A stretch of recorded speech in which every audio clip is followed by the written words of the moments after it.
Mesdames et messieurs, bienvenue. Hello, everybody. I do not know what my favorite film is, to be quite honest. If you were to ask me, I couldn't choose. There are just too many that I like a lot. But for today's film, I would definitely say that it's in the top 10.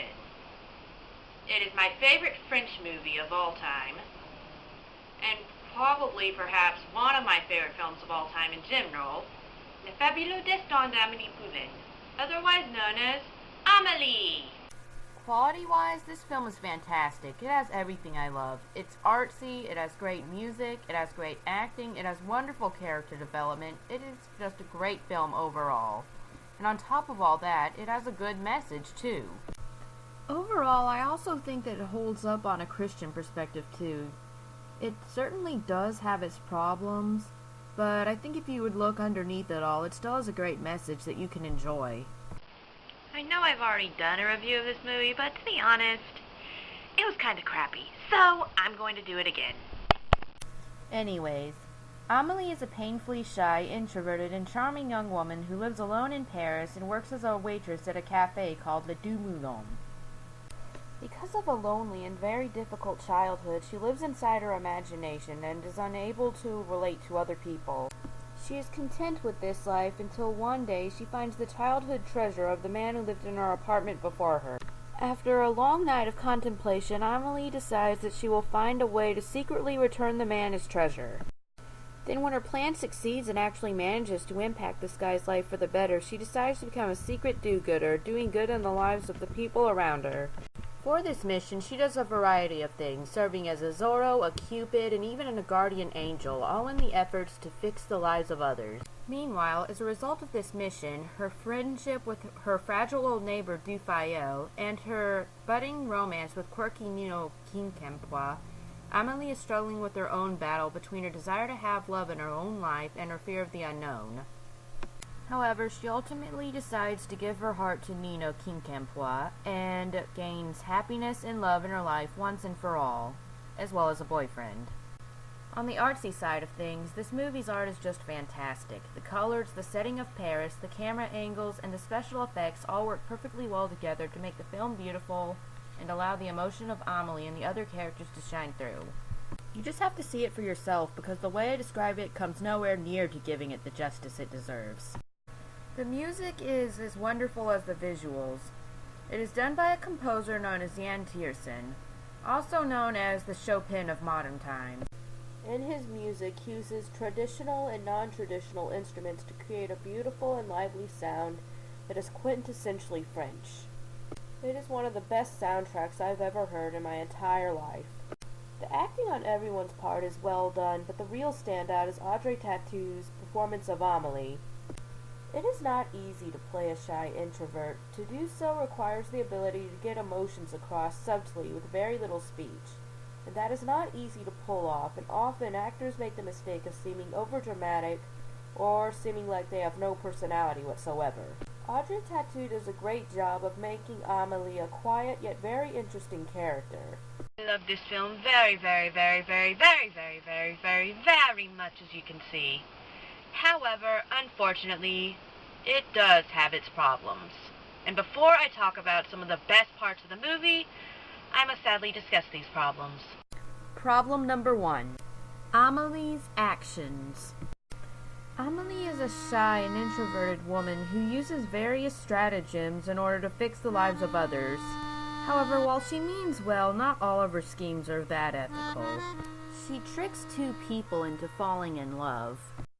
Writes a fake love letter to her landlady who never recovered from the death of her adulterous husband. Pulls some pranks on a mean vegetable salesman, and so on. Granted, she is trying to help improve the lives of others, but some of her activities are more than a little bit questionable. Secondly, there is the reason that this film is rated R. The sex. I really don't understand why, but for some reason this film feels the need to insert sex in as many places as possible. It really has no reason to be there except to showcase how low the French people regard sex. The amount of sexual immorality in this film is not only annoying, but it is also unnecessary. If you took it out, nothing in the story would be changed whatsoever. So it's just there for flashes, I guess, and it is just annoying. The only place where it makes sense is having Nino work in an adult toy/video store. It makes Amelie hesitant about pursuing him in a relationship, because she thinks he might possibly be a creeper. Everywhere else, it really is just pointless and disgusting. It also ticks me off at the end that Amelie and Nino have to have sex in order to show the audience that they are in love. Now, I'm not heartless, I'm glad they're together, I honestly am, but why do they have to have sex? They never even had a really good conversation with each other, so are they really ready to have sex? Why couldn't they do something else? It would have been sweeter to have a montage of them just talking, hanging out, going out together in the cafes, or throwing rocks like Amelie does a lot, to show that they are meant to be together, or something like that. I mean, why have sex? That's not the only way you could show that they are meant to be together. There's more to love than just sex. It not only ticks me off that they are doing this when they're not married, it ticks me off that they're doing this just to show the audience that they are in love. I mean, there are other better ways to do this. Sir, in spite of all these problems, why do I still recommend the movie? I recommend it still because it captures the struggle and the beauty of coming out of your shell perfectly.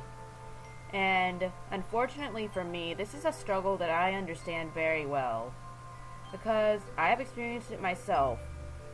I know for a fact that when you grow up with a difficult family life, the world around you is not a very pleasant place to be. People you learn just make you miserable, and when you learn either living in someone's anger or living being ignored, you honestly don't know what to do with people in your life. So instead of wanting to endure the world, you do what you have to in order to survive, while retreating into your imagination or into various obsessions in order to have fun. You might secretly long for the companionship of other people, and you might dream of real people to turn to, but reality has been way too painful for you, and since it's just too difficult, you decide the imagination is much safer. Simply having the desire to reach out and change can be a battle in and of itself. However, as I have learned, a person cannot ultimately live this way. They need to experience love from another person and be able to love them in return, despite all the risks and all the pain that might be faced. And I know that this is a genuine risk, because if I have experienced that all the gambles you take with trusting in people do not always pay off. Sometimes you give your heart to people and they can just turn out to be horrific jerks. However, it is ultimately a battle that is worth fighting, because people need love and will die emotionally without relationships and other people. And as Christians, you need other people. You need people to love you, and they need to let you love them in return. And you need people to have nothing to hide from. And biblically and psychologically, this battle is very true. And on top of that, as an individual and as a child of God, you have something special to offer others that's wrong just to keep to yourself. In fact, that's another reason why I love this movie so much. It tells you not to take anything for granted. The small pleasures you have, the little things you like about other people, the little things that make you happy, and even other people who might just seem like invisible nobodies. It tells you to take nothing, not even the tiniest thing for granted, because all these little things and all the people are what make life so special. And that is a message that I also really appreciate. Especially as Christians, we're not supposed to ignore or reject anybody or anything because they're weird or they're different. We're supposed to love them because, after all, they're individuals and make up the body of Christ. And even if people might be weird or might be strange, you still need to reach out to them and love them as they are. And the fact that this film so displays the message of how important it is to get out of your shell, and the message of how important every little thing in life is, and just being grateful is a really great message to have, and that's why I love this film so much. This is the Christian Reviewer signing out. Au revoir, mes amis, and Merry Christmas.